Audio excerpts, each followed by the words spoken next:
Trump का Iran पर ताज़ा हमलों का हुक्म। अमरीकी अखबार का दावा, लिखा नए हमले हफ्ते के आखिर से शुरू होंगे। इसराइल भी हमलों में शरीक होगा। दबाव का मकसद ईरान को मुज़ाकरात की मेज पर लाना है। ट्रंप का भी हमले जारी रखने का ऐलान।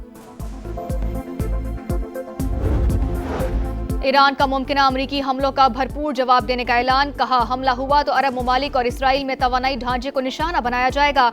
वाज़ेह किया कि इसराइल में अहदाफ मिसाइलों की रेंज में है।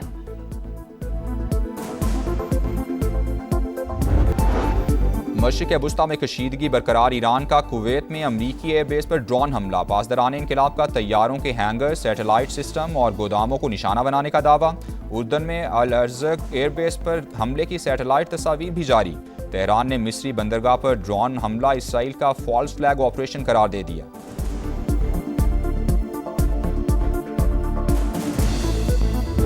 All desire good governance, and if that good governance requires an administrative reset, then let that be happen. ये सारे मसले हल नहीं हो रहे हैं, तो that means कि good governance के लिए कुछ करना पड़ेगा. But it has to be done through the constitutional method, through the legal method, and through the political representatives, but surely as per the will of the people of Pakistan. जो वज़ीर दाखिला साहब की स्टेटमेंट है, बिल्कुल उनका ये personal opinion है, and we don't comment on these things.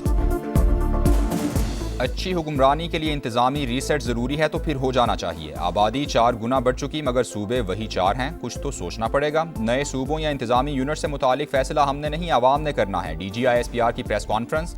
Lieutenant general Ahmed Sharif Chaudhry ने सिस्टम की तबाही से मुतालिक मोहसिन नकवी का बयान उनकी ज़ाती राय करार दे दिया। तबसरे से इनकार।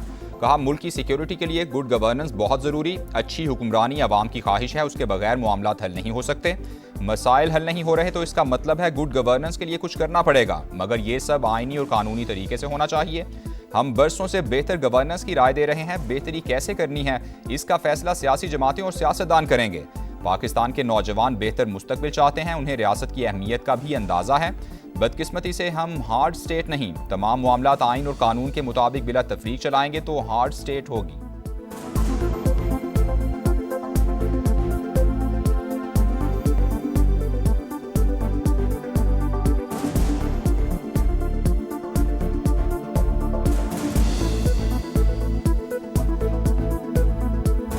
तो बातचीत है ना, शहीदों के बारे में जो की गई, जो उन्होंने की, आई थिंक कि वो डेप्लोरेबल है। उसकी वजह ये है कि जो शहादत है ना और शहीद, वो पाकिस्तान की अफवाज की रीढ़ की हड्डी। मैं हमेशा ये रिक्वेस्ट करता हूँ अपने तमाम काबिल इज़्ज़त सियासतदानों से और रहनुमाओं से, हमें ये चाहिए, उनको चाहिए कि वो अपनी कौम को मज़ीद शऊर दें। हमें उनको मज़ीद कन्फ्यूज़ करने की ज़रूरत नहीं है। शोहदा पाक फौज के लिए रीढ़ की हड्डी हैं। उनके हवाले से की गई बात नाकाबिल फ़हम है। इससे भारत को खुशी हुई। मौलाना फजलुर रहमान के बयान से मुतालिक सवाल पर DGISPR का जवाब। कहा, हमने वर्दी पहनकर अपना आज आपके कल के लिए कुर्बान करने की नीयत की है। कौम को मजीद कंफ्यूज करने की ज़रूरत नहीं। सियासतदानों से गुजारिश है कि आवाम को शऊर दें।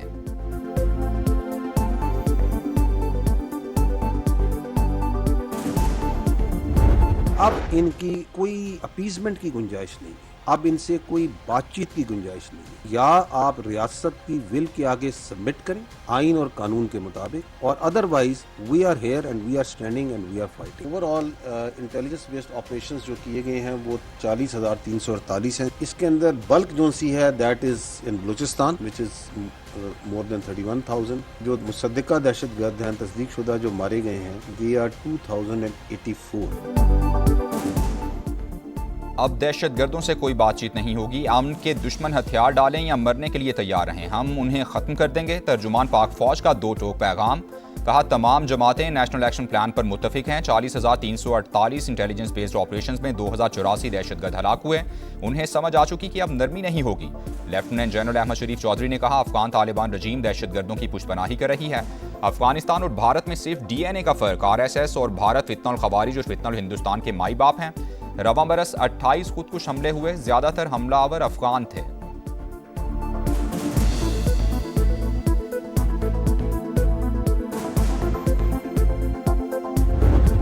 Sardars, part of them, I'm not talking about all of them. So they are the prime movers of this terrorism. उनको तो आदत है कि ये कारोबार के नाम पे, सो कॉल्ड ट्रेड के नाम पे हमने स्मगलिंग करनी है। No more. You are not the stakeholder. The money will go to the people of Balochistan. सरदार और इलीट क्लास बलूचिस्तान के सबसे बड़ा मसला है। कई सरदार दहशतगर्दी में मुलव्वस, 1000 अरब के बजट में हिस्सा मांगने वाले कहते हैं शेयर ना मिला तो बदअमनी कराएंगे। सरदारों की ख्वाहिश है कि लड़कियां टैबलेट ना पकड़ें, खुदकुश जैकेट्स पहने। DGISPR की प्रेस कॉन्फ्रेंस, कहा सूबे के हवाले से जानबूझकर मनफी प्रोपेगेंडा किया जा रहा है। लापता अफराद और BLA के दहशतगर्दों की फहरिस्त एक जैसी है। मारका हक में दुश्मन की हिकमत अमली नाकाम होने पर बलूचिस्तान में नजरें जमाई गईं। इलीट क्लास और सरदारों की कोई अहमियत नहीं, रियासत बराह रास्त अवाम से बात करेगी।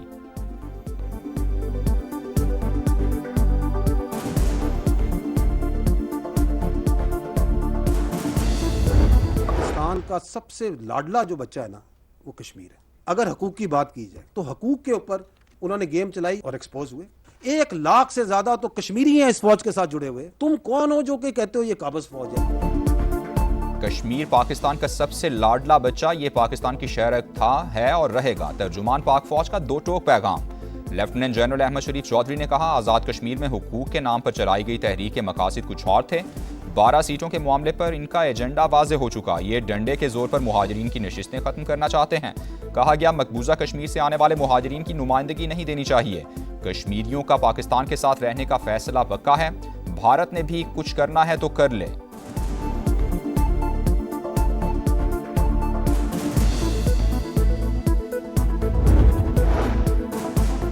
मोहसिन नकवी के बयान के बाद नए सूबों का मामला ज़ेर बहस। पीपल्स पार्टी ने इंतजामी यूनिट्स की तजवीज़ पर मुशावरत शुरू कर दी। मजलिस आमिला का इजलास बुलाए जाने का इम्कान। पार्टी क़यादत नए इंतजामी यूनिट्स के आइनी, सियासी और इंतजामी पहलुओं का जायजा लेगी।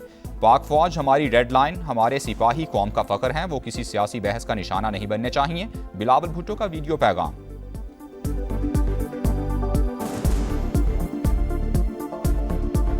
पाकिस्तान की फौज हमारा रेड लाइन है, हमारा सिपाही किसी सियासी बहस का निशाना नहीं, वो कौम का फख्र है।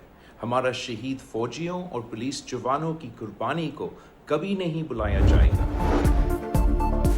पार्लिमानी जमहूरी निज़ाम कायदे आज़म ने दिया था, इसी सिस्टम में आपने 30 साल का सफ़र 3 साल में तय कर लिया। राना सनाउल्लाह का मोहसिन नकवी के बयान पर रद्द-ए-अमल। मुजफ्फराबाद में मुस्लिम लीग नून का इंतखाबी जलसा। वज़ीर आज़म के मुशीर का शुरका से खिताब।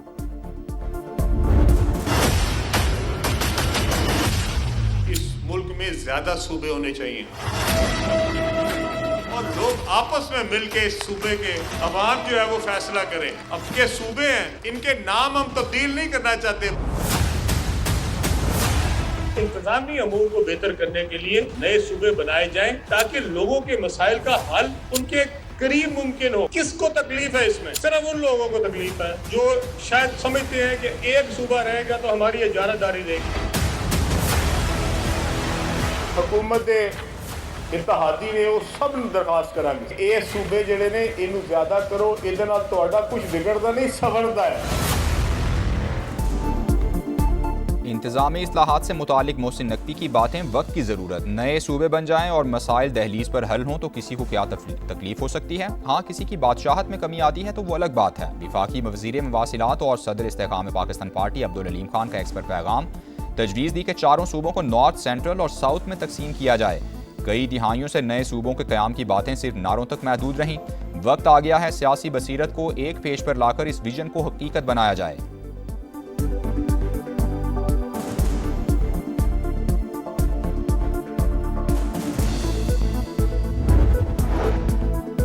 मौजूदा सिस्टम को डिफॉल्ट मोड पर कौन लेकर गया? नून लीग और पीपल्स पार्टी निज़ाम की तबाही की जिम्मेदार हैं। मोहसिन नकवी के बयान पर बैरिस्टर गौहर का रद्द-ए-अमल। कहा, सिर्फ वज़ीर आज़म नहीं, पीपल्स पार्टी भी फॉर्म 47 की पैदावार है।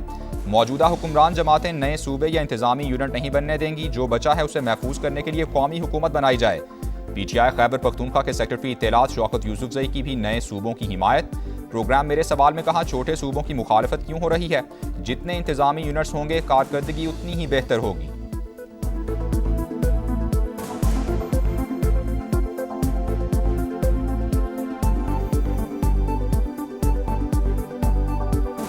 पांच बारियां लेने के बावजूद ये लोग मुल्क के सिस्टम को ठीक नहीं कर सके और आज एक वजीर को कहना पड़ रहा है कि मुल्क सिस्टम कोलैप्स कर गया है। मैं तो बिल्कुल हक में हूँ, सूबे बनने चाहिए, लेकिन ये कि उससे पहले फेयर फ्री इलेक्शन होने चाहिए।